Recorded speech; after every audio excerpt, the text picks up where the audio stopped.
Hello, what's up mga kautang? Welcome back dito again sa aking channel. No? So sa video na to mga kautang, ay kukumustahin natin, yes, yung interest ng utangan na ito. No? So still, matagal na siya sa Google Play Store mga kautang itong pag-uusapan natin ngayon.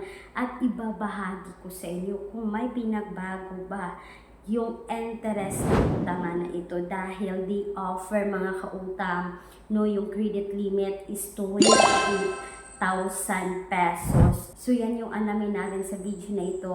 Pero bago tayo magsimula mga kautang, gusto ko lang sabihin na ang video na ito ay hindi financial advice. Nasa sa inyong mga kamay pa rin ang desisyon sa pag-utang. Kaya pag-uusapan natin ngayon itong si Mada. Yan mga kautang, no? Iba si Mada Loan kay Mada Loan. Pero ngayon, pag-usapan natin si Mada Loan.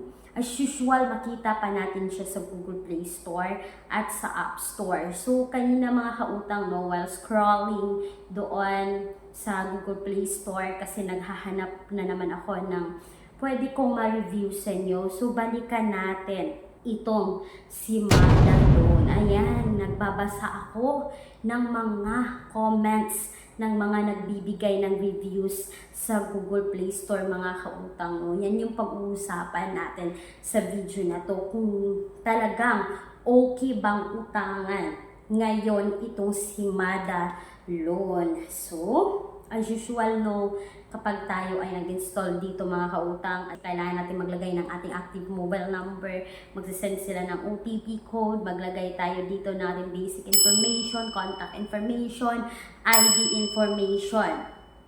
At pagkatapos dyan mga kautang, ay mamili na tayo dyan ng withdrawal information. Pero, naku, wag muna kayong magpunta sa Google Play Store. Panoorin nyo muna ito dahil ito ang sabi ng isang commenter, no, sa kanilang Google Play Store.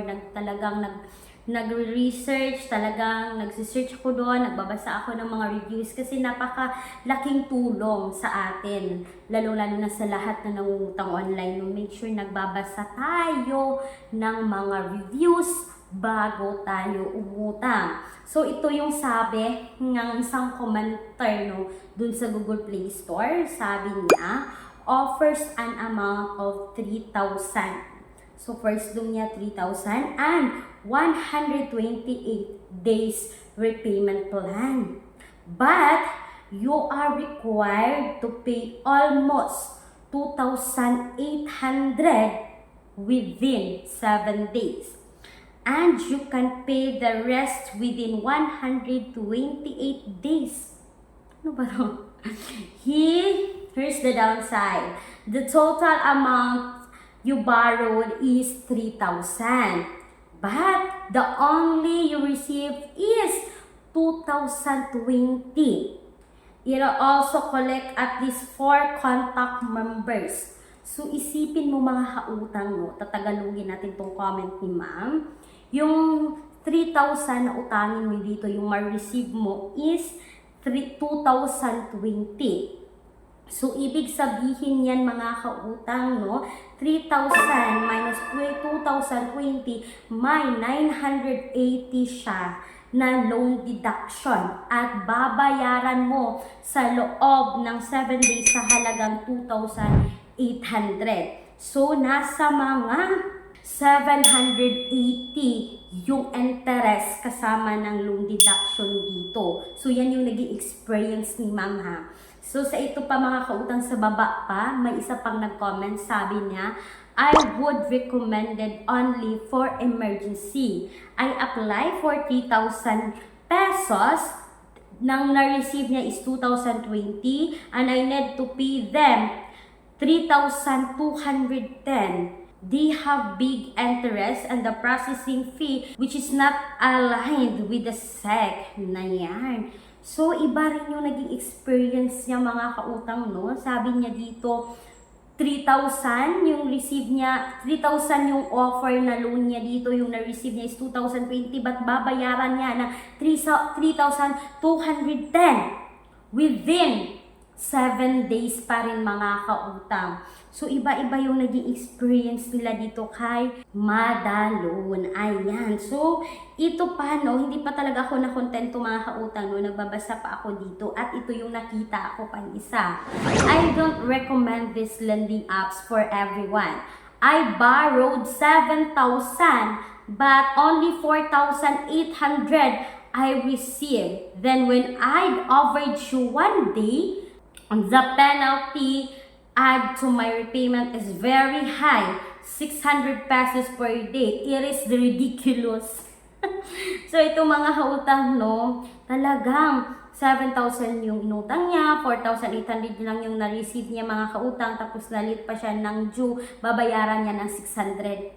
So yan po yung mga interest dito kay Madalon. Yan po yung mga naging experiences ng ating mga commenters, mga kautang, no. Kapag tayo ay nangungutang sa kahit anumang utangan online, make sure is nagbabasa tayo mga kautang, no.